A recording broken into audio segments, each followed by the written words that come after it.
É isso. Aqui a gente vai apresentar um histórico da pesquisa, vou passar bem rápido, o professor Eveline, né, já fez um ótimo resumo.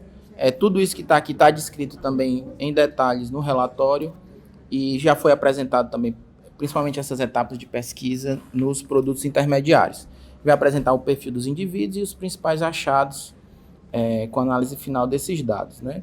O objetivo geral do programa, né, da pesquisa, é acompanhar e avaliar as atividades desenvolvidas por microempreendedores individuais e de grupos produtivos solidários, clientes do Seracred. As etapas, né, foram essas aqui, era o nosso calendário, que nós cumprimos com produto 1, produto 2, produto 3 e agora o relatório final em 1º de maio.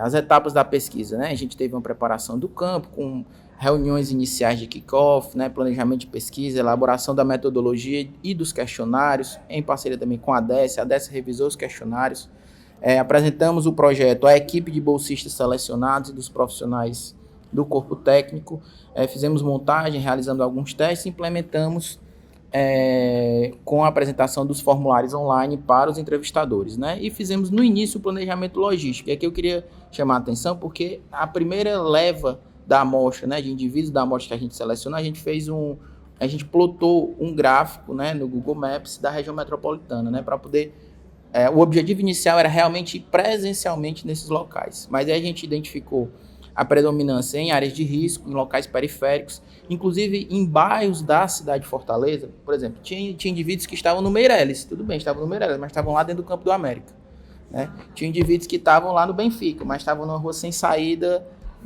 num paredão lá do Comando Vermelho, né? Então, exato. Então, uma das estratégias, né, foi a gente tentar coletar aleatoriamente indivíduos do universo amostral, né, próximo à residência dos bolsistas. E, de certa forma, era uma comunidade que eles já conheciam, a gente não perdia a aleatoriedade, né, da pesquisa, como realmente não perdemos, e a gente aumentava, né, a possibilidade de ter retorno, mas mesmo assim foi muito difícil. A gente teve um percentual, principalmente inicialmente, de muitas recusas, né? O contato nós fizemos via SMS, via e-mail, via telefone, via WhatsApp. Tivemos o apoio da Ouvidoria Geral do Estado com a interferência da ADES para que nós pudéssemos colocar as informações no telefone da ouvidoria para que os entrevistados pudessem telefonar para confirmar que não era um golpe, né?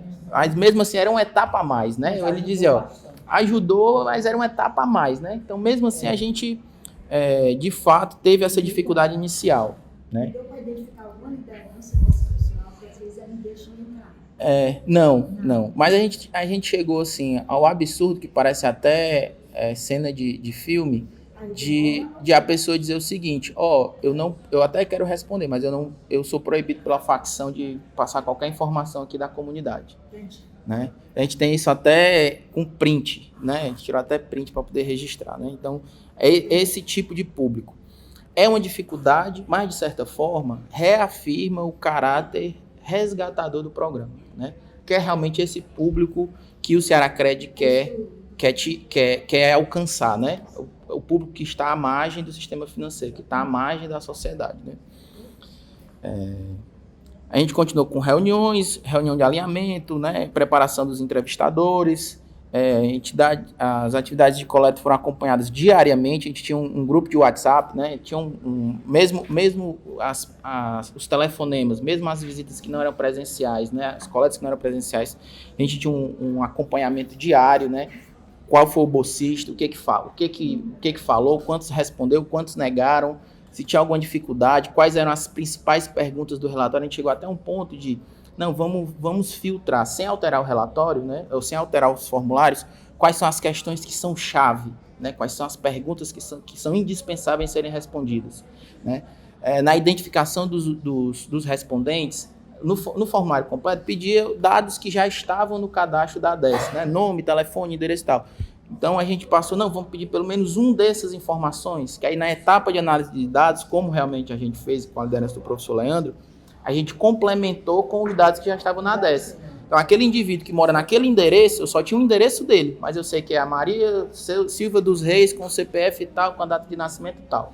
A gente teve esse trabalho também de complementação para poder agilizar o processo de coleta dos dados, né? Por último, a gente fez 2 reuniões de análise, né, de seminário, de discussão. Eu queria até, se houver a oportunidade de realizarmos outro estudo como esse, eu queria pedir um pouquinho mais de prazo para análise dos dados, que realmente foi muito corrido, né? A gente teve uma quantidade grande de dados e para não cair em falta com o prazo do relatório final, a gente fez da melhor forma possível, né? Mas com a vontade de fazer um pouco mais, caso o prazo permitisse. Como? Você nunca está satisfeito, você quer melhor. Mas o motor do mundo é o inconformismo, é a insatisfação. Então, os questionários foram elaborados em julho, foram divididos em clientes e não clientes, e contemplam aspectos socioeconômicos, características do negócio, realização de curso de capacitação e avaliação de componentes do Seracred. A partir dos 3 objetivos secundários da pesquisa, nós elencamos, se não me engano, 32 indicadores que foram os basilares, né, foram os bastiões para a montagem dos formulários. Então, o formulário foi baseado especificamente para responder essas questões e nós acreditamos que atingimos esse objetivo. A base de dados, né, disponibilizada pela ADES foi especificamente da região metropolitana de Fortaleza, que é o público objetivo dessa pesquisa. Tinha 10.858 indivíduos e inicialmente tinha 2.436 contatos telefônicos, né? Os não clientes nós recebemos 364 e depois 2.028 não clientes agora em janeiro. Então, aqui eu já falei, a logística, a prioridade era para entrevistas ativas, né, contato direto pelo entrevistador. Todos os formulários coletados, o entrevistador fez a pesquisa, ou presencialmente ou por telefone. Embora o contato possa ter surgido via SMS, via e-mail ou via WhatsApp, esse contato era um contato para dizer assim, eu posso ligar para o senhor, a que horas eu posso ligar para o senhor? Né? Então, as entrevistas foram realmente feitas com o filtro e o entendimento dos bolsistas, né? Então, muitas das vezes, uma conversa, né? Como eu fui numa dessas com a professora Eveline presencialmente, uma senhora lá próxima à FEAC, que é costureira, né? Sempre foi costureira a vida toda. Conheceu o Seracred porque uma amiga dela passou na porta e disse. E numa conversa de 10, 15 minutos, a gente conversando com ela, a gente conseguiu responder todo o formulário. Né? Então, às vezes, não é nem uma entrevista estruturada. Primeira pergunta, segunda pergunta, não. As pessoas, às vezes, têm vontade de falar sobre isso, né? Já ia marcando, né? Então, foi muito bom. Tem também só sobre isso, teve alguma que a gente marcava, eu posso ligar, e a pessoa não podia, ou eu posso ir, sem fazer, não posso me preocupar com isso aqui.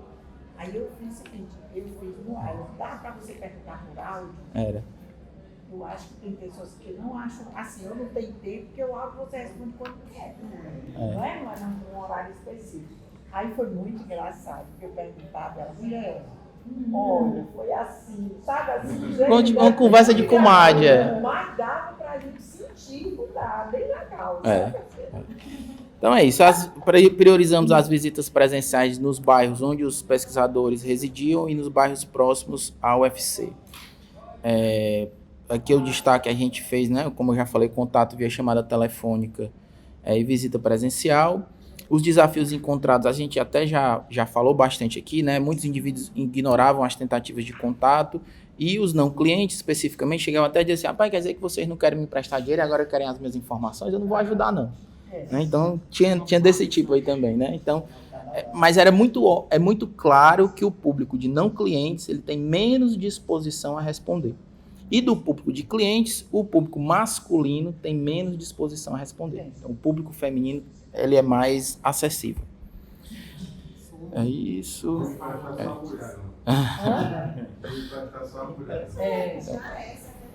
É 70%.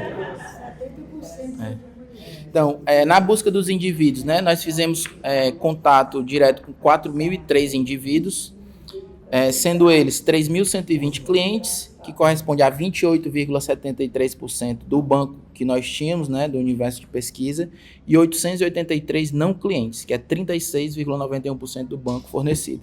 A literatura informa assim, que amostras em que você tem acesso a mais de 30% desse universo amostral, é uma pesquisa de alta relevância, né? E outros fatores também que a nossa pesquisa está descrito lá no relatório é o nível de aleatoriedade da pesquisa, que, por exemplo, eu vou mostrar logo mais, a gente tem vários dados em que os dados que nós tivemos na amostra são exatamente idênticos ou seguem a mesma distribuição dos dados do banco completo, né? Como, por exemplo, o percentual de homens e mulheres, a quantidade de parcelas, né? A distribuição das quantidade de parcelas, né? Então, se a gente pegar o gráfico dos 10 mil indivíduos e o gráfico dos 298, eles seguem a mesma distribuição, que mostra a representatividade da validade da pesquisa. Então, isso aqui foi o que nós coletamos, né? A gente teve, inicialmente, uma meta de fazer 608 pesquisas, né? 608 formulários de clientes e 304 de não clientes. Nós alcançamos 307 de clientes e 55 de não clientes. 50% da meta inicial e 18% da meta inicial. Esse valor aqui, a gente realmente considera que é um valor insuficiente para a gente afirmar categoricamente e utilizar ele como um dado de controle. Então, a gente, no final, sugere um ajuste, né, no processo de cadastro, que a gente possa alcançar melhor esses não clientes. Né?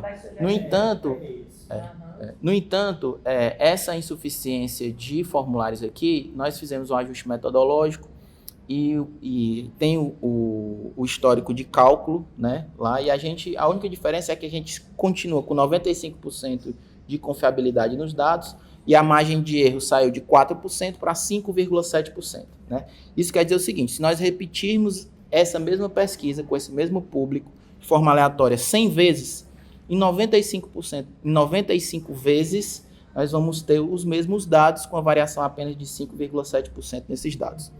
Tá bom? Aqui é um quadro resumo, né, com a quantidade de entrevistados, contatados, clientes e não clientes, eu mostrei no gráfico. Em relação aqui à amostra, né, a gente tinha 608 clientes como alvo, com 95% de confiança e 4% de margem de erro. Coletamos 307 formulários, a margem de erro foi para 5,6%. Após a etapa de saneamento dos dados, tinha alguns formulários que estava... Esse aqui é o Luiz Henrique, né, economista, foi o nosso supervisor de campo na pesquisa. A gente teve 9 formulários que estavam incompletos e foram descartados. Né? Então, o nosso universo, o nosso banco de dados, a dimensão do banco de dados da amostral tem 298 respondentes e o formulário tinha 105 perguntas. Dos não clientes, nós tínhamos... não é não respondentes, é não clientes. São 53 respondentes, 99 perguntas e a dimensão total da base de dados é 10.851 com 38 perguntas, que são as 38 perguntas do cadastro do Seracred. Agora a parte que mais interessa, o próximo slide, a gente já traz o primeiro objetivo específico da pesquisa, né? Que é analisar fazer a análise global do perfil dos beneficiários, segundo o setor de atividade, a finalidade do crédito, valores financiados, tamanho dos empreendimentos, tempo de atividade, geração de trabalho e renda e outros atributos considerando a base de clientes financiados. O primeiro dado que a gente vai trazer, mais uma vez eu vou ressaltar, são os dados, esses dados são os dados principais. No relatório a gente tem muitos outros dados, tem outras análises cruzadas e a gente fica completamente à disposição para traduzir os dados, para ajudar a explicar, para ajudar a entender. Aqui a gente tem a distribuição de sexo da amostra, né? Dos 98 indivíduos, 76% são mulheres e 19% são homens. Né? Aqui é o roxo, é o público feminino, o público masculino, e esse público aqui não informou. É uma distribuição bastante semelhante da base completa de dados, né? Que é 71% e 29%. Tá bom? Isso é uma confirmação da aleatoriedade e representatividade dos dados. Os respondentes, né, 60% estavam em Fortaleza, que também é um percentual aproximado da base completa, 9,7% em Maracanaú e depois Itaitinga. E depois os percentuais menores. Aqui em relação ao Estado Civil, né? A gente tem aqui distribuição solteiro, casado, separado, união estável, viúvo, e a gente teve até uns que disseram que estavam amigados, tá bom? Mas então tá aqui a distribuição. O tipo de residência, prioritariamente residências próprias, né? E logo em seguida residências alugadas. Esse dado aqui, a gente ficou primeiro um pouco sem entender por que eles diziam que moravam em casa própria, o negócio era em casa, mas era num ponto comercial. Então essa informação no primeiro momento para a gente ficou meio conflitante, né? Mas o que é que a gente imagina, né? Quem anda na periferia de Fortaleza e conhece, né? Às vezes a pessoa mora na casa própria, né? Às vezes é uma invasão e tudo, e tem um cômodo que faz de negócio, né? Então eles consideram aquilo ali como ponto comercial, mas no global é dentro da residência dele, né? Também tem isso, né? Faltou se apresentar, você chegou agora. Eu sou formado em economia pela UFC, fui coordenador da parte de campo, da pesquisa. Legal. Conceição. Claro. Eu vi lá que alguns municípios a população não informou. Hum. Esse não informou, foi uma opção dele de não informar o município residente ou é porque estava no cadastro com a ausência do município? A gente tem 15 formulários, né, que são exatamente esses 15 formulários aqui, que a gente teve a seguinte situação.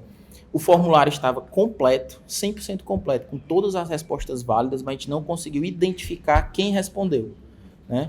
Então, o entrevistador, em algum momento, ele não colocou nenhum dado que a gente pudesse identificar, ou o CPF, ou o endereço, ou a data de nascimento, né? E a gente preferiu, para não descartar esses 15 formulários, a gente considerá-los para análise global dos indicadores econômicos e etc e tal, né? Mesmo sem saber quem são, né? Dos 298, 280... Entendi. Esses 15, vocês chegaram no local por conta do formulário. Sim. E o entrevistado Não, estava identificado no questionário. ele não informou nenhum dado que a gente pudesse identificar ele. Porque, assim, Mas se vocês foram no local, Porque não, ou foi contato local ou telefônico. Quem pegou a informação? Quem pegou a informação, Não anotou. é o entrevistador. o entrevistador, uma vez a gente colocou, o senhor é a pessoa que é dono do negócio. O senhor tirou ideia? Não, então eu vou marcar para ele estar cheio. Porque você não pode entrevistar a pessoa e ele tirou o entrevistador. É o município. é o município. Pode ter vários motivos. Pode ser que o entrevistador esqueceu de preencher, não colocou nenhum dado, ou às vezes Mas ele era o dono do negócio. ele era o dono do negócio. Todos eles eram dono do negócio. Inclusive a gente teve Ele fez por telefone, aí não anotou o município. Tá certo. Eu pensei que esses dados de município tinha saído. certo. Muitos deles sim. Na nossa base nós temos Tem. Se cruzar. Eram completos. não é formado, Não foi informado na pesquisa. Né? Então, assim, dessas 298 pessoas, 283, se você me perguntar quem foi fulano de tal, que foi que ele respondeu, eu sei quem é. Desses 15 aí, eu não tenho essa informação no banco de dados, de identificação, certo? A gente teve situações, a gente teve o cuidado de realmente entrevistar o responsável pelo empréstimo, porque a dona Conceição fez esse alerta várias vezes, né? Então, a gente teve situações de empréstimos coletivos em que a pessoa diz assim, eu participei do empréstimo, eu não sou o responsável. Vai ser o fulano, né? A gente pegar o telefone do fulano para poder entrevistá-lo, né? Então a gente teve esse cuidado. A gente tem. Tem a base, A gente tem a base completa. É porque realmente esse a gente não conseguiu identificar e a gente prefere não descartar porque as informações estão todas válidas. Certo? 15 é 15. Não é nada não, mas é 5% da quantidade de formulários. Exato. Mas tá dentro da margem de erro dos 5%. Então, aqui, esse eu já passei. Agora, as faixas de escolaridade, né? A gente vê aqui uma predominância muito grande nessa faixa de escolaridade 5, que é ensino médio, são indivíduos com ensino médio, completo ou incompleto, né? Então, eles estão ali entre o antigo ginasial, né? O primeiro e o terceiro ano, tá certo? A gente vê aqui que os indivíduos com baixa escolaridade foram poucos representativos. Se não me engano, essa faixa inicial, a faixa 0 aqui, só tem 11 indivíduos, né? E as faixas também de maior nível de escolaridade também, elas não aparecem bem na pesquisa. Isso prejudica um pouco a nossa análise de como que o Ceará-Cred, o efetivo ganho de renda, se distribuiu ao longo das faixas de renda, né? A gente consegue identificar que há realmente um viés positivo, né, uma correlação positiva. Enquanto maior a faixa de renda, maior é o poder multiplicar, quanto maior é a faixa educacional, né, a quantidade de anos estudados, maior é o poder multiplicador desse recurso, né, que mostra que aquele indivíduo que tem um pouco mais de conhecimento, isso aí reforça a importância da capacitação, ele consegue otimizar, né, o ganho efetivo que aquele recurso vai ter no negócio dele, tá bom? Mas é um estudo que a gente pretende fazer no futuro, né, de, por exemplo, aumentar a base de indivíduos entrevistados nessas faixas limite de renda para poder fazer uma análise estatística mais confiável. Essa sua fala é muito coerente com a rotina do nosso agente crédito. Eu arrisco até a dizer que boa parte das pessoas nesse perfil de baixa escolaridade se recusaram a responder a pesquisa porque eles têm vergonha. Tem isso também. É uma dificuldade que o agente crédito sempre na hora da visita também, na hora de fazer a análise financeira, a gente tem bastante dificuldade com essas informações. Então, provavelmente, eles estão, em maioria, dentro daquele percentual que não aceitaram responder a pesquisa, porque muitas vezes acham que vai ser avaliado, que vai ser julgado. Pode ser. E aí preferem não responder porque para não passar vergonha. Tem dois parâmetros. Um é porque eles acham que ser citado for levado lá para a assistência social pode implicar nos benefícios que eles têm. Também. Acima da renda, Pode ser, perder o Bolsa Família, E né? a outra é um outro lado que a gente tem, porque assim, se ele disser que fatura pouco, o crédito também pode sair pouco. A análise ele é sempre relativo ao que ele tem que ele tem. Então, sempre se dá mais gente, né? Você dá uma análise de comportamental, né, professor? É uma pena isso aí, pegar só essa faixa mais de escolaridade. Eu tenho vários estudos que mostram, e realmente a gente até comentou no final do relatório, porque a questão do tunelamento, né, que a Jacqueline disse que as pessoas não conseguem sair em ter menor nível de escolaridade e menor nível de renda, elas entram dentro de um túnel, não conseguem chegar do lado de fora. Então é exatamente esse público que é o maior objetivo do Ceará. Você colocou porque a gente está tirando esse pessoal do outro. Tá, mas aí se tiraria mais se pegasse essa faixa de renda menor. Escolaridade. É um grande desafio isso aí. Talvez a gente conseguisse poder essas informações se fosse pelo agente de crédito na hora que ele está analisando a atividade, porque ele consegue arrancar uma informaçãozinha aqui ou ali para colocando. Mas realmente eles têm uma dificuldade de esforço, de trânsito. Quando você estiver num momento interagindo com a agente de crédito, ele sabe que precisa das informações até para ele obter um financiamento. Então, acho que a gente tem que pensar também no caminho. Que é o outro olhar que o outro que tem um pouco mais de qualidade não tem. Poxa, pode ser alguma coisa que vai me ajudar. Então, ele faz questão de contribuir. Isso é muito real na dinâmica do agente de crédito na nossa rotina. Os mais bom vulneráveis, eles sempre acham que vão ser explorados, Eles prejudicados. estão só com o pé atrás. Se é uma política pública, se é do governo, peraí, mas isso vai dar algum resultado? Eu posso dizer, não posso dizer, eu vou me expor, ou vou me comprometer. Eles têm muita a gente até colocou. desconfiança. Até portanto que foram testados. Claro, e você deixou deixar muito claro que não era nada avaliativo, Eles não acreditam, não. programa, sabe? Era só a fim de pesquisa. Mas mesmo assim, alguns estavam desconfiados. E assim, é um público que não tem assim, o hábito de participar, né? De responder, de pesquisa e tudo. Não tem essa cultura, né? Exato. Eles só escutam muito promessas. Então, eles têm uma desconfiança enorme que alguma coisa ali vai contribuir para a vida deles. Realmente. É muito sério isso. Primeiro, fortalecer essa relação de confiança com eles para poder ter acesso às informações e poder ajudar. Né? Então, é difícil a gente Imagino. Dando continuidade aí, né, a gente tem a finalidade do uso do recurso, né? Então, na base completa, a maioria dos indivíduos utiliza para uma finalidade mista, tanto para investimento fixo como para capital de giro, né?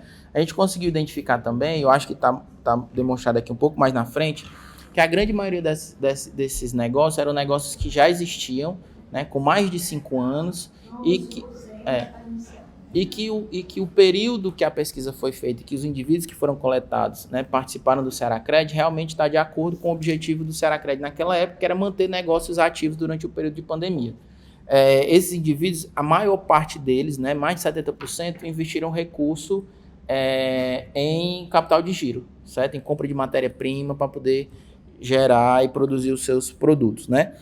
Em relação ao setor de atividade da base completa, a maioria está no setor de comércio, né? Depois serviços, e atividade rural praticamente não tem. A amostra foi muito tudo batendo com o que a gente tem na base completa. O setor mais específico, né? Essa questão aí era uma questão aberta no formulário, né? Então eles poderiam informar. Pra você ter ideia, dos 298 itens, a gente teve, tipo assim, 180 respostas diferentes. Então, a gente teve nesse trabalho de análise para poder afunilar e criar categorias, né? Então, nessas categorias aí, a gente tem que a maior parte deles é do setor de vestuário, depois alimentação, lanche, restaurante, marmita e serviço de cuidados pessoais, né? Certo? Serviço de cuidados pessoais. Há quanto tempo o crédito foi financiado? A maior parte foi entre 6 meses e 1 ano, né? O tempo que ele recebeu o valor. Há quanto tempo ele recebeu o valor? A gente teve um filtro, né? Daqueles 10.800 indivíduos, a gente tinha um filtro de que apenas indivíduos que passaram do período de 4 meses de carência participariam da pesquisa, porque a gente já conseguiria avaliar o impacto do valor financiado no negócio. Então, por isso que talvez aqui esteja pelo menos, né, a 6 meses de tempo decorrido do recebimento do valor financiado.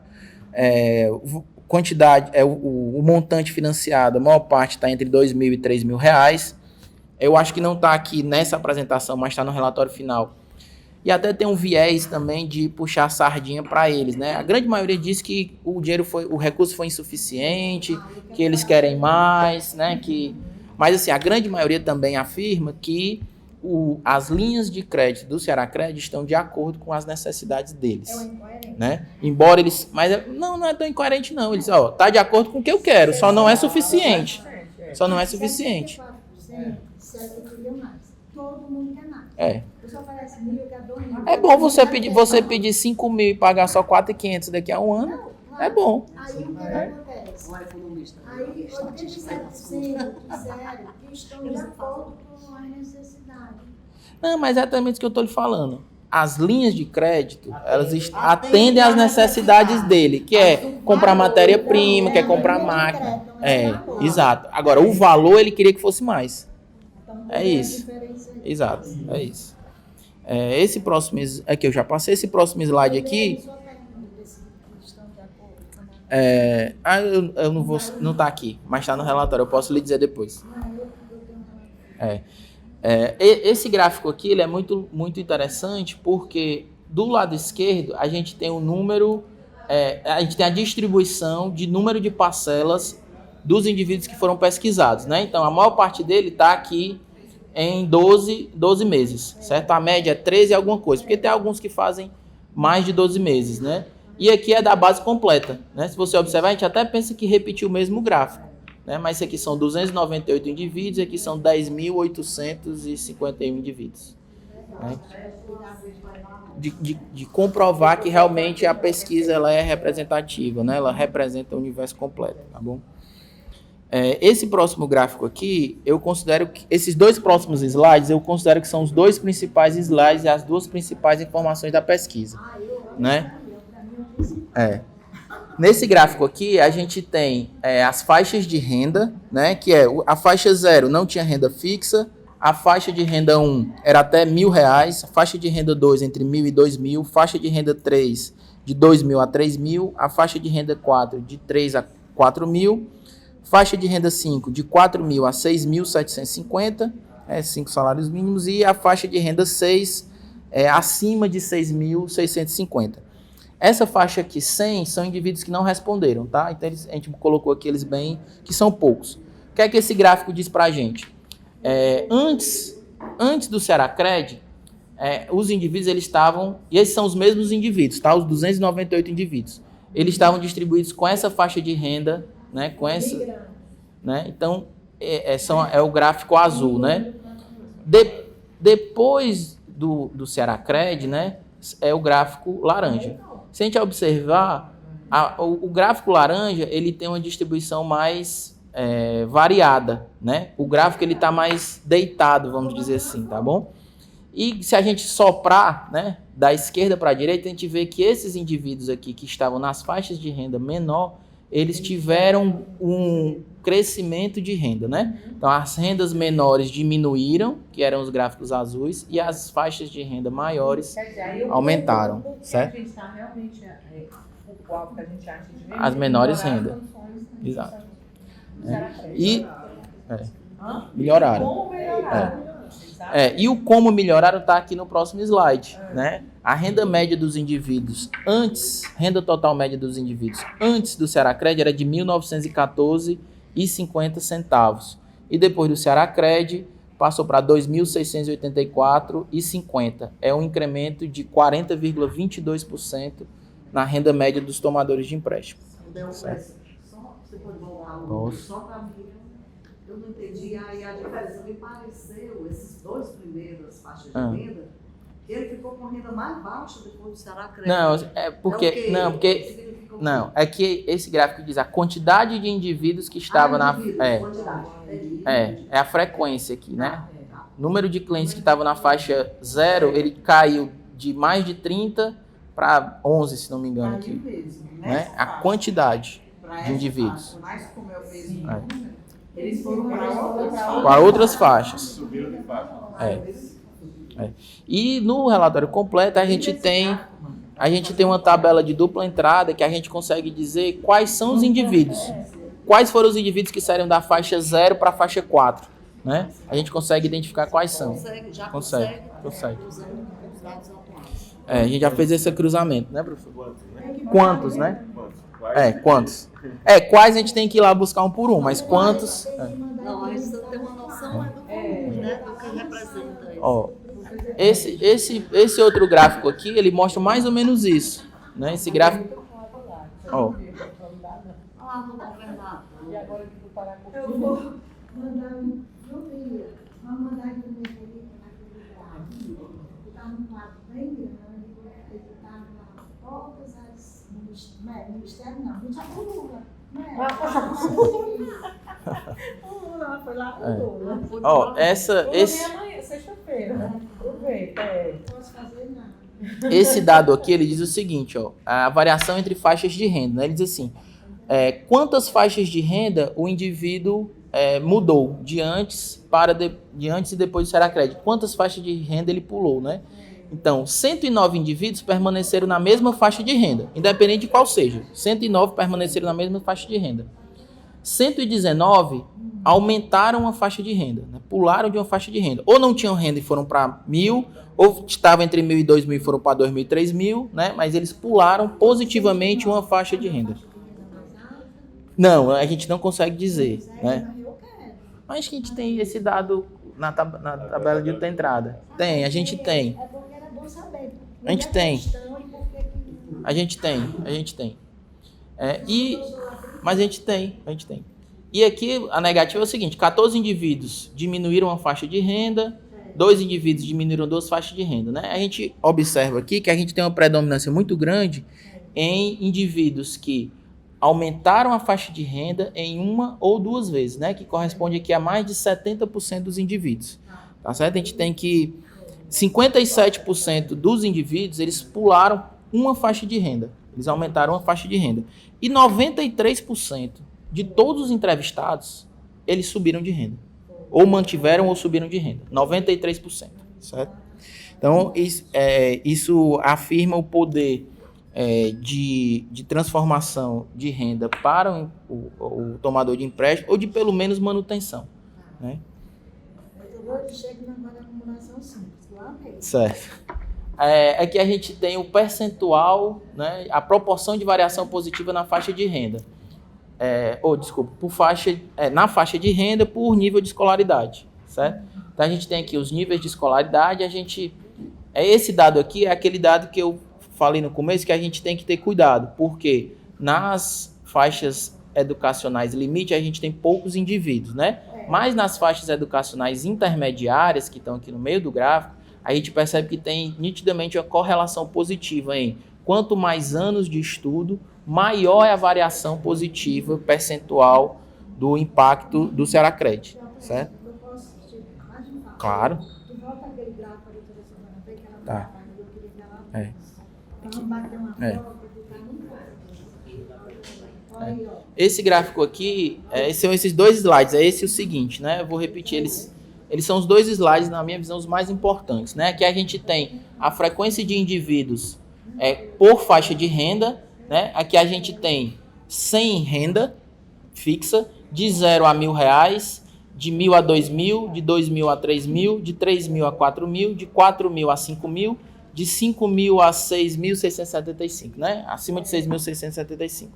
E esse gráfico diz o seguinte: antes do Seracred, esses indivíduos eles estavam distribuídos nas faixas de renda com essa frequência azul. Depois do Seracred, eles passaram a ter essa outra distribuição de frequência, né? A gente observa que o gráfico de depois, né, o gráfico laranja, ele é mais distribuído nas faixas de renda, com a predominância nas faixas de renda maiores. Isso quer dizer que mais indivíduos das faixas inferiores de renda tiveram um aumento das suas rendas, com a predominância maior nas faixas maiores de renda. E a renda média foi 40,20. E isso é confirmado quando a gente calcula a renda média dos indivíduos. Antes do Seracred, era de R$ 1.914,50. Depois do Seracred, a renda média passou a ser R$ 2.684,50. Um incremento de 40,2%. 50% quase, né? 22%. Tá bom? A gente tem, eu acho que vou falar mais um pouquinho mais na frente. A gente calculou o impacto na geração de emprego, o impacto na formalização, tá bom? Isso vale uma entrevista na televisão. Certo. O outro gráfico é esse daqui, ó. Esse gráfico aqui diz o seguinte: é que a variação entre faixas de renda. O que é que essa variação diz? Eu tenho 109 indivíduos que permaneceram na mesma faixa de renda. Eu tenho 119 indivíduos que subiram uma faixa de renda, independente de qual faixa seja. Ou saíram do não ter renda fixa para R$1.000, ou saíram de 2.000 a 3.000 para 3.000 a 4.000. Eles subiram de uma faixa de renda independente de qual faixa, né? E a gente tem aqui uma predominância entre indivíduos que aumentaram uma ou duas faixas de renda, né? Que dá mais de 60% dos indivíduos subiram uma ou duas faixas de renda. 57% dos indivíduos pelo menos permaneceram onde estavam ou aumentaram uma faixa de renda. E 93% dos indivíduos ou permaneceram onde estavam ou subiram de faixa de renda, né? Então, reforça o caráter garantidor do Seracred em manutenção ou aumento da renda dos indivíduos.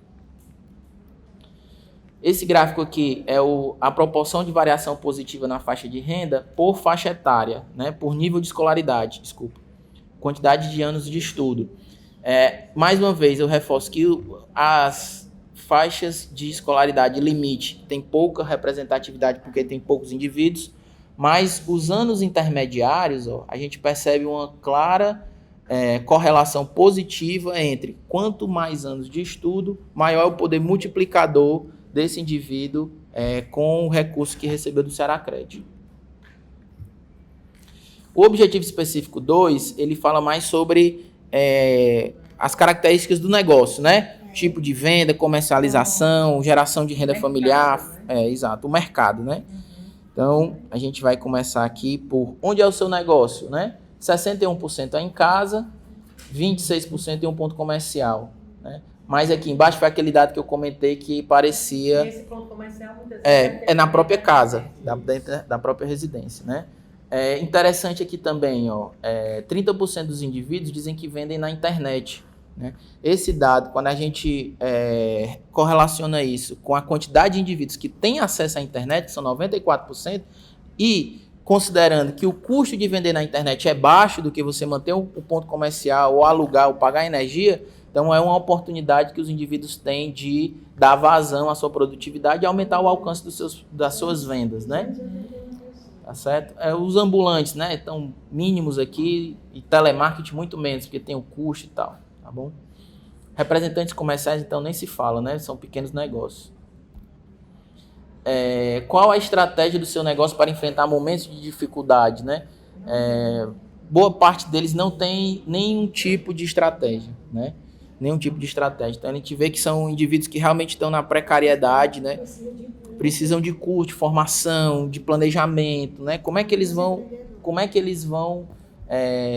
enfrentar essa sazonalidade no negócio dele, né? Inclusive, a parte do financiamento, eu lendo o material do Cearacred, né, eu vi que um dos objetivos do Cearacred, o desejo do Cearacred, era poder auxiliar os indivíduos de acordo com a sazonalidade do negócio dele, né? Mas a partir do momento que ele financia o empréstimo dele em 12 meses, ele não tem essa possibilidade, porque ele tem todo mês aquela prestação, né?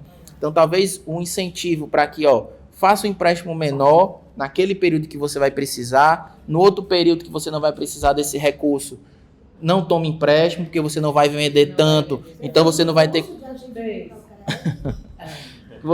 ter como pagar a parcela, né? E aí aumenta isso, mas aumenta a capacidade dele. Pois aumenta a capacidade dele. Tá certo. Eu vou pegar um empréstimozinho do Cearacred. Não tá no perfil. É você que pensa. Você viu o perfil. Ó. O limite de renda. Como você financia o seu negócio, né? Guardo parte dos lucros na poupança para reinvestir, né? E depois, o segundo mais citado é que ele usa financiamentos bancários, né? A gente teve gente até que disse assim, pega com a agiota, peça emprestado dinheiro ao agiota. Só 3. Mas essa informação é importante. Pode ser. Mas essa informação é legal. Isso aí é totalmente incoerente com a público. Pode ser. Quem respondeu é o público que tem esse perfil. Uhum.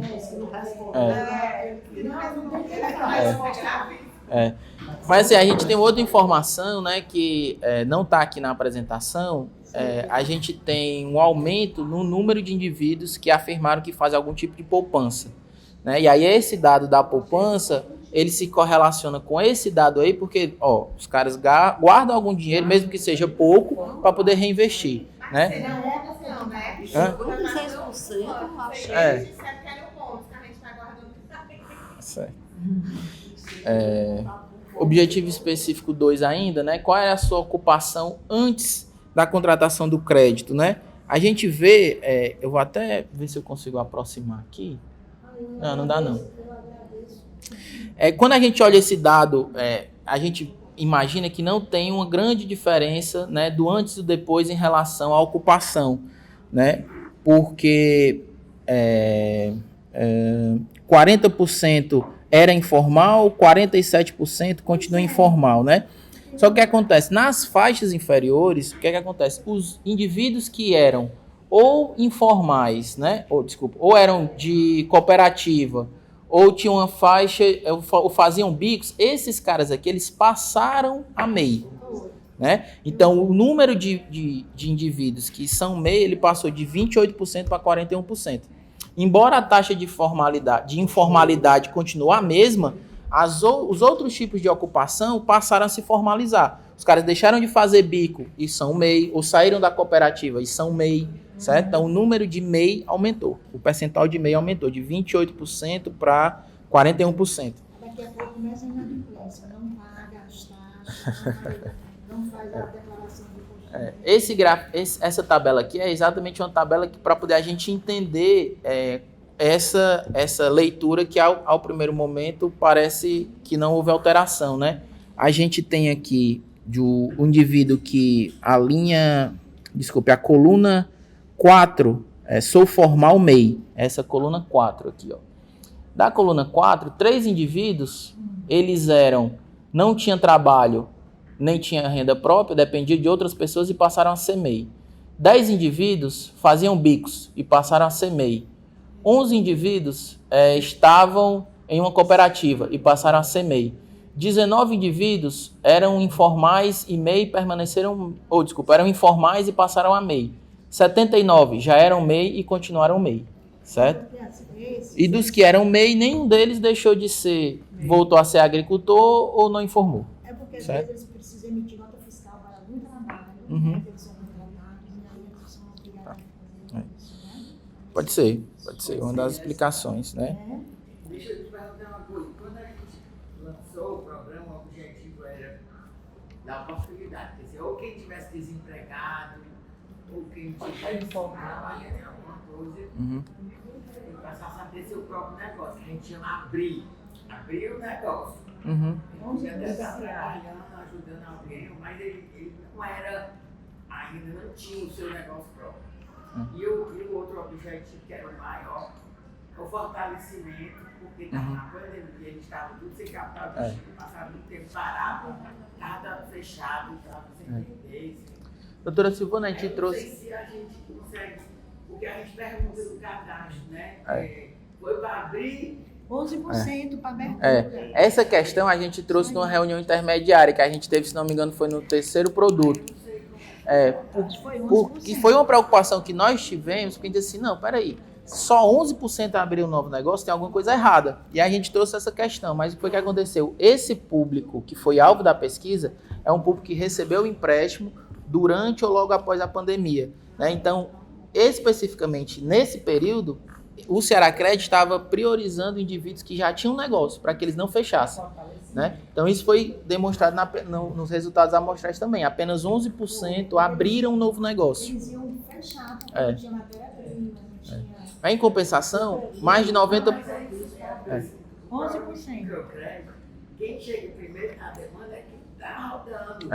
Que tem a informação, né? Se atirar o empréstimo para começar do zero, é difícil, ainda mais se não pessoa vulnerável.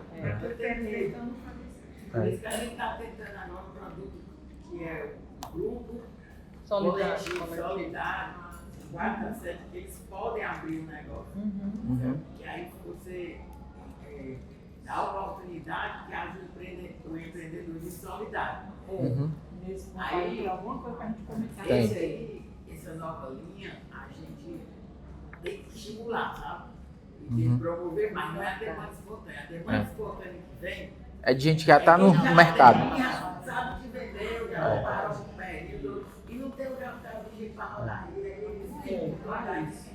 Eles já sabem o que fazer, o que vão entender, o que é que vão fazer, certo? O dele está parado ou não. Também o fato de estar parado, ser interpretado é o contrário, né?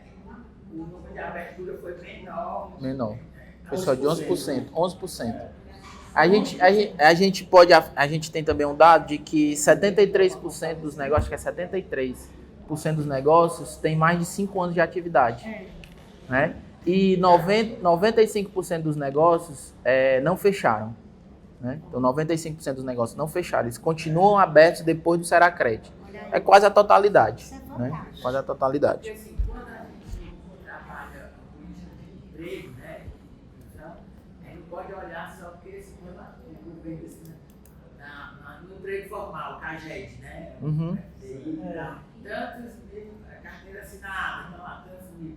Aí eu digo assim, olha, o governo gasta bilhões para ter uma geração de emprego líquido de 3 mil, 4 mil. Aí, comparando assim com a estratégia de gerar emprego, trabalho do Cearacred, né? É um pouco assim, é para a gente amadurecer, né? Se abrir um negócio é porque ele era desempregado. Então, se você contar o pé da letra, você tem 11% de gente que não tinha ocupação nenhuma. Passou. E tem o restante é que tinha ocupação, mas era o subempregado, ou não tinha renda, aí era o impacto da renda. Ou não tinha uma atividade, mas não tinha renda suficiente e estava prestes a fechar. Naquela época, né? Então, eles iriam para o desemprego, né? Evitou o desemprego e melhorou a renda. O nível de renda. Só para a gente entender Tem, né? Porque quando eu estava no BNB, o pessoal disse assim, não, mas foi tantos mil a operação, tantos mil empregos. Não, pelo amor de Deus, não é, isso é mentira. Aí não pode mentir, né? Eu não posso dizer que para cada crédito eu estou gerando um emprego, não. Aquele emprego já existe. Inclusive, tem outras avaliações do passado que mostram que o adicional, o primeiro impacto é a mínima da renda. Porque a maioria que tira já tem uma atividade que é o que Ele vai primeiro se alimentar melhor. Segundo, porque a maioria dos programas de microcrédito não empresta para abrir. Então já o cara já está fora. E o cara já tem que estar rodando alguma coisa para sempre para ir. Eu não posso dizer que o crédito micro, se a gente não emprestasse para abrir, a gente estava gerando emprego de saída. Não. Mas eu vi umas pesquisas que passaram, né, pela crédito, outros programas, que ele dizia que quando ele aumenta a renda, a gente vai ver depois, no segundo ou terceiro empréstimo, ele passa a empregar mais uma pessoa. Inicialmente da família, que vem como ajudante, né? E depois, dependendo do grau de formalização, ele até contrata um empregado temporário. Então, o impacto do emprego ele se dá de forma diferente dessa análise tradicional que nós economistas temos, que teve um investimento no caso da FDI. A empresa abriu a fábrica, então ele vai gerar 1000 empregos na fábrica. Né? Mas se você olhar assim, ele vai gerar 1000 empregos, mas está deslocando que essa pessoa podia dar outra. Então você também pode contar 1000 empregos adicionais. Porque o que vai dar no fim é o cajé. Então, o governo ele não tem uma estratégia da avaliação para ver a mobilidade, né? Ele conta o CAGED, que aí o CAGED entra e sai, é o fluxo de todas as empresas, mas da empresa do FDI, eu bato, nas empresas do FDI, ele não consegue saber, só diz nos protocolos que assina, Dos o projetos projeto de investimento vai dizer assim, ó, a empresa tal vai abrir e vai 500 empregos. Mas primeiro, nem sabe dizer se abriu, se ou não monitora depois para saber se contratou 500 pessoas e nem se essas 500 pessoas gerou, substituiu outro emprego. Esse é um dos itens que define a esterilização do CSS. Então o governo não tem direito à política de caso FDI. É por isso que no Ceará Greve eu quero ter bem claro qual é o nosso impacto no emprego, no trabalho, né? No trabalho. Que, do ponto de vista macro, a gente olha pelo IBGE, pelo PNAD, né? O PNAD tem lá um tipo de ocupação contra a própria, isso do ponto de vista macro, né? Se a gente for comparar. Mas nos clientes do Ceará Greve, na hora que eu tenho 47 mil empréstimos, vamos supor, né? O que é que eu posso dizer do emprego? Né? Eu posso dizer 47 mil pessoas estão com a atividade, melhorar a renda, não melhorar a renda não todo mundo, porque você tem que manter a renda, né? Nem todo mundo consegue crescer, nem assim não, né? Automático.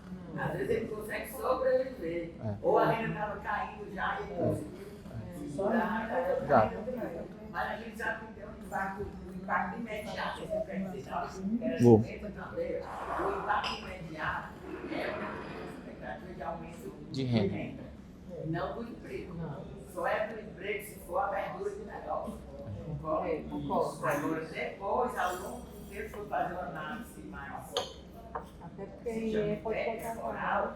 É que ele vai, a expectativa é que alguns, nem todos cresçam, que passa, sai da informalidade. A verdade, o preço fica voltar. Vai melhorar a renda, mas por isso eu digo que tem que investimento.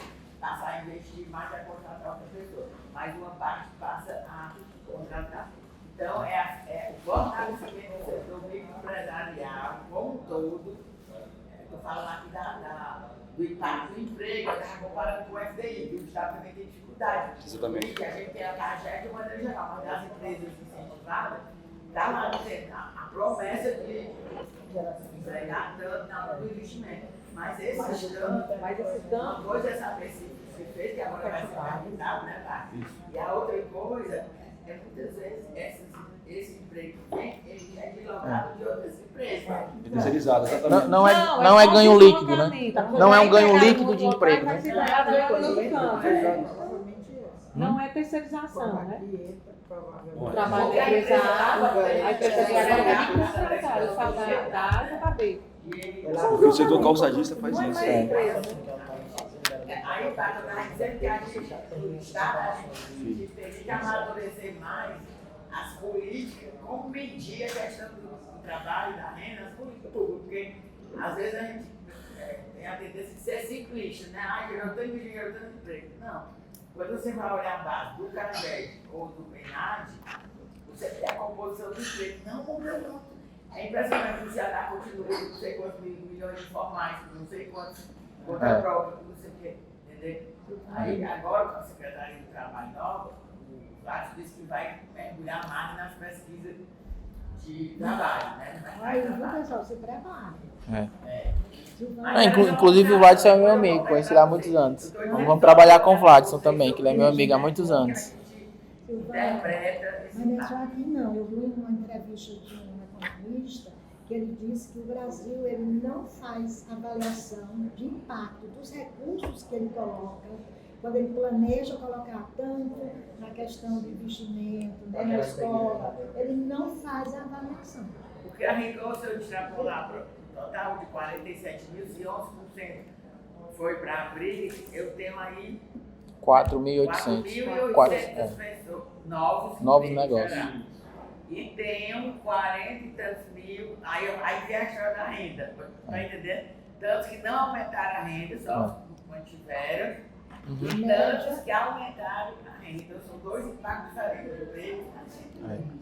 Esse próximo slide que a gente traz aqui, ele discute um pouco sobre isso, né? Acho que a gente pode aprofundar essa análise que a senhora colocou, né? De especificar, por exemplo... Vamos focar tudo que a gente viu aí, quais são as perguntas, a tabelidade. Então, essa dos 11% pode significar isso, e do aumentar a renda, juntar, né?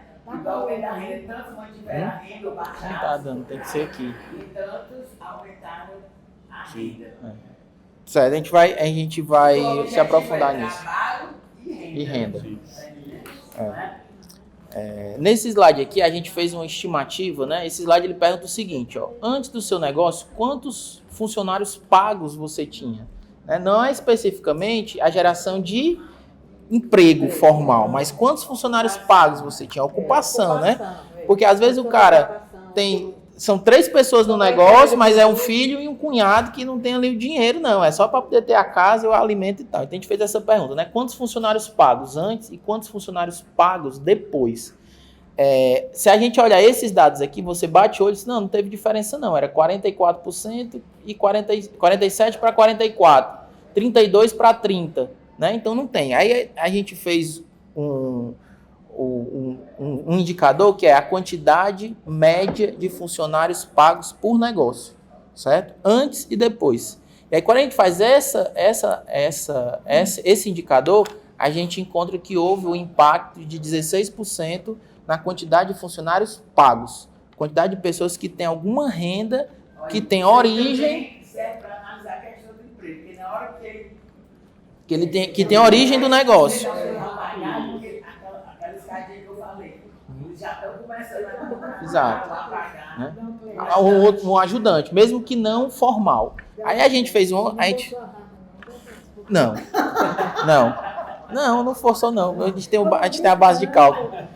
Quando a gente faz a pergunta, a gente faz uma outra pergunta, que é a quantidade de carteiras assinadas. Né? Que é o emprego formal. Quando a gente faz a pergunta e faz a análise, o mesmo tipo de análise, para a quantidade de carteiras assinadas, esse percentual cai de 16% para 8,3%. Ou seja, a cada 100 empréstimos realizados, são gerados 8,3 empregos com carteira assinada. Aí a gente fez uma estimativa, né? Em 2022, o Ceará teve um saldo positivo de 684 mil carteiras assinadas, né? Quando a gente faz a proporção do Ceará-Cred, o Ceará-Cred respondeu por 1,2% das carteiras assinadas no estado do Ceará em 2022. Certo? Esse menino é bom, tem um presente, passado e futuro. Obrigado. Então, continuando aqui no objetivo específico 2, né? Você mantém algum desses tipos de controle abaixo, né? Aí é a questão de profissionalização do negócio, né? Controle de venda, controle de estoque, controle de custo, livro de caixa, financeiro, controle de clientes, né? Então a gente tem uma estratificação bastante aí analisar esses dados para ver quais são as capacitações, né, que devem ser ofertadas. Quais os principais custos do seu negócio nos últimos 12 meses? Matéria-prima, porque a maior parte deles, inclusive, utilizou o recurso para capital de giro, energia elétrica, aluguel, água e telefone, né? Energia elétrica, água e telefone e aluguel. Esses dados, eles se confirmam, né? Eles corroboram com o que a gente tem na literatura para pequenos negócios. Esses são realmente os principais custos dos pequenos negócios, né? A única questão aqui que está um pouco diferente... Junto, né? Misturado com residencial. Eles não têm essa divisão, não tem a separação, porque os negócios são dentro de casa, né?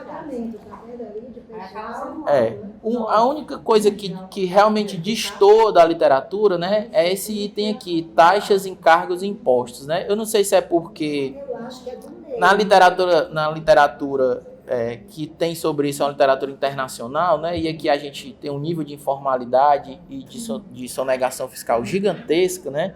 E também esse tipo de negócio tem um nível de informalidade muito grande, né? Ele não aparece aqui como principal custo, talvez pelo nível de informalidade, certo? Aqui, como você avalia a situação financeira atual do seu negócio? Esse dado é muito bacana, porque são pessoas que estão à margem do sistema financeiro, que têm um nível de renda baixo, mas eles olham com orgulho e dizem assim, meu negócio está financeiramente bem ou muito bem, né? Então, tem uma quantidade de indicadores assim, ao longo da pesquisa que a gente vê realmente que é um impacto positivo. O aumento de pessoas que passaram a fazer poupança, o aumento de pessoas que não pretendem fazer novos empréstimos para não aumentar o seu endividamento, né? Então, quando você analisa os dados na sua completude, você começa a ter mais ou menos o perfil daquela pessoa, né? Como é que ela era, como é que ela está hoje, como é que o negócio dela está hoje. Aqui são os dados que a dona Conceição adora, que é quais são a complexidade do negócio, né?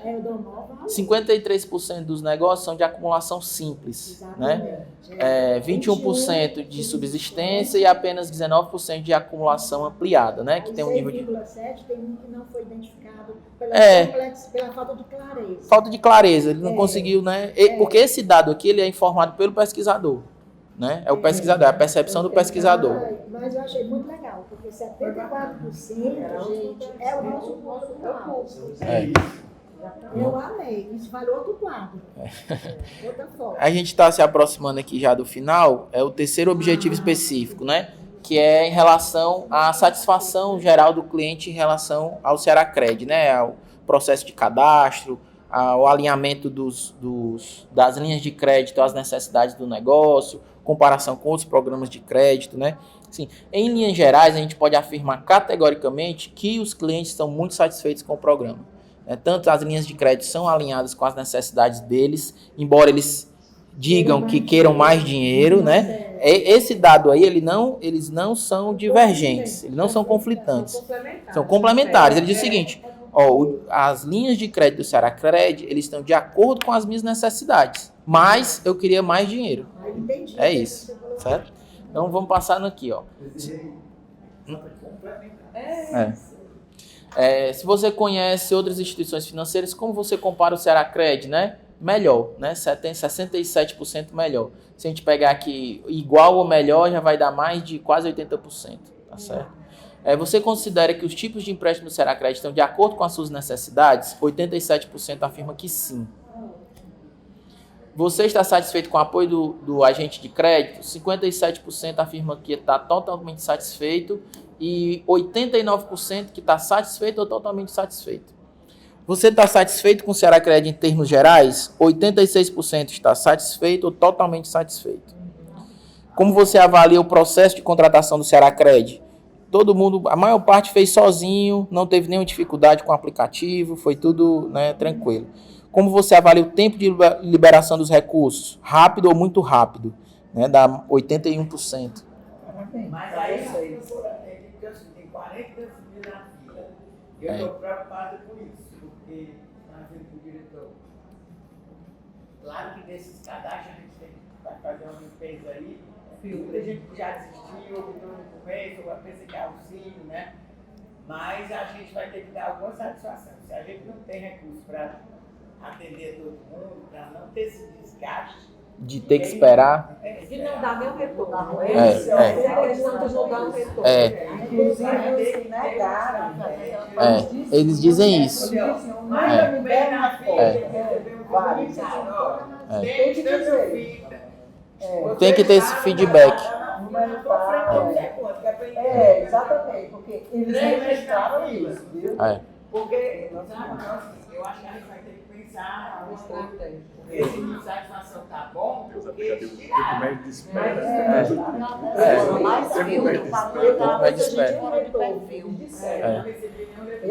Mas eles externaram muito isso. Rapaz, muita gente diz assim, olha, eu nunca recebi não, mas também eu fiz o cadastro, nunca recebi retorno, não sei nem se meu cadastro foi aceito. Né?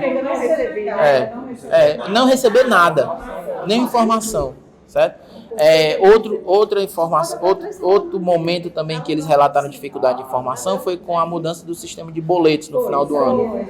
Então eles relataram essa dificuldade de comunicação. São duas coisas, a gente vem dentro do sistema, a gente controlar isso, ver o tamanho da fila, porque em algum momento aquele. Outra é a comunicação disso. Em algum momento, aquele cadastro, em alguma etapa do processo, ele vai ter lá um status que vai ser assim, esse daqui não vai receber o empréstimo. Né, por algum motivo, ou porque está acima da renda, ou porque não atendeu algum critério. E aí, nesse momento, o sistema tem que retornar para ele. Né? Até para não gerar uma expectativa de... Exato.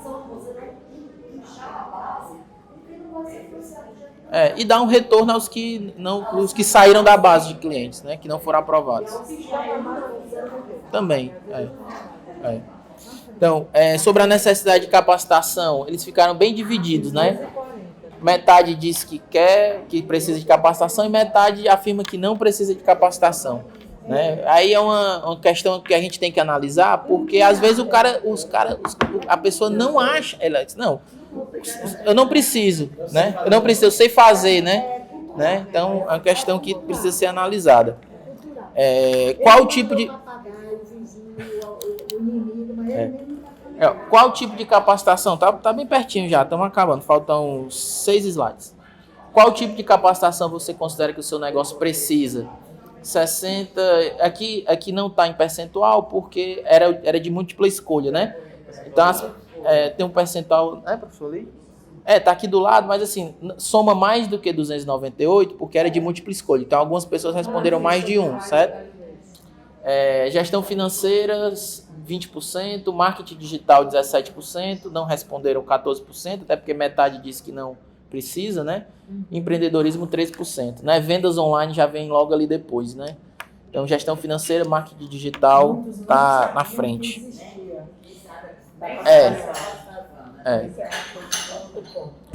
Que a gente chega na conclusão, né, de que o Cearacred realmente se mostra bastante efetivo em oferecer oportunidades a um público marginal do sistema financeiro. Né? Milhares de cidadãos puderam e poderão enxergar o Cearacred uma luz no fim do túnel.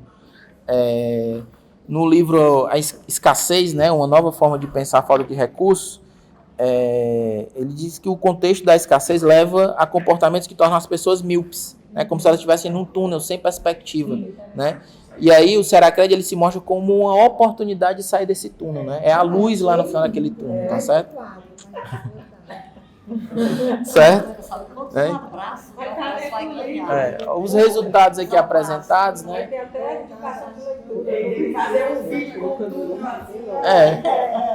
É uma peça de publicidade já.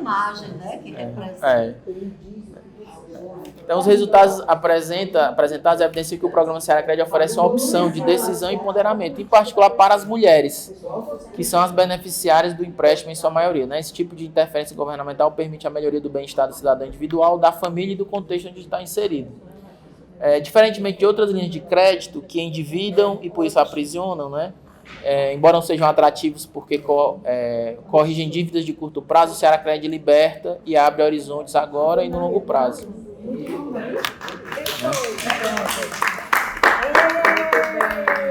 E aí, a gente tem uma sugestão, né, que a gente avalia como uma sugestão assim, principal, até porque a gente tem a consciência da importância do processo de avaliação no longo prazo, né? Isso daqui é um retrato, né? Mas se a gente fizer um acompanhamento dessas espécies, a gente vai ter um filme, a gente vai ter um acompanhamento, a gente vai poder fazer análise de longo prazo muito mais.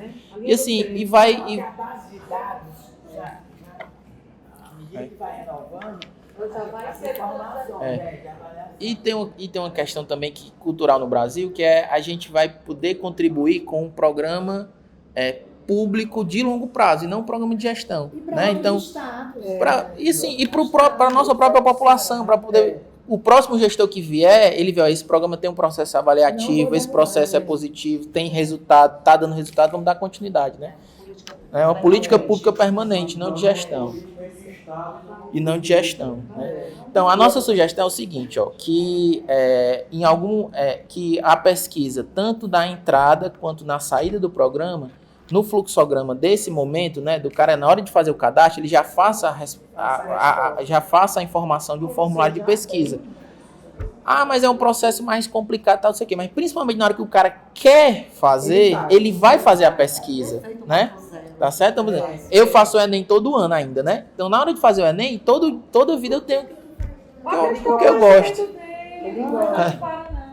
Então, assim, lá eu tenho que responder 90 e tantas perguntas do questionário socioeconômico. E se eu não responder, eu não faço a prova. Né? Então aqui, se eu não responder o formulário, eu não faço o empréstimo. Eu não faço o empréstimo. E aí o outro momento é no momento em que o cara vai receber o bônus. Você só vai receber o bônus porque você fecha o ciclo. Você vai fazendo a linha do tempo, né? E você fecha o ciclo, né, do cara antes, do cliente antes e do cliente depois, né? Então essa é a nossa principal sugestão. Aí eu queria deixar aqui também o nome de todos os participantes, né, e agradecer a oportunidade. E Foto oficial, parabéns! Acho que eu falei demais. Se algum professor quiser complementar também alguma coisa, viu? Como isso é feito, né? Bastante. Foi.